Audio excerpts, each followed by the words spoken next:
Hello and welcome.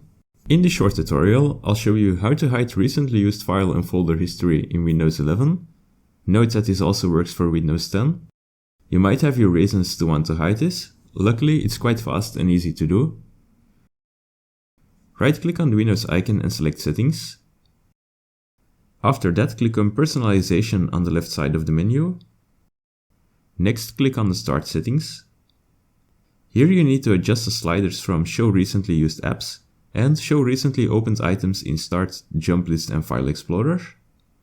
We are almost done. Open a File Explorer window. Click on the three dots icon on the taskbar and select Options.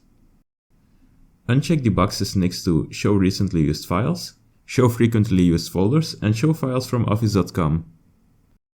If you want, you can clear the File Explorer history by clicking on the Clear button. After that, click on Apply and OK.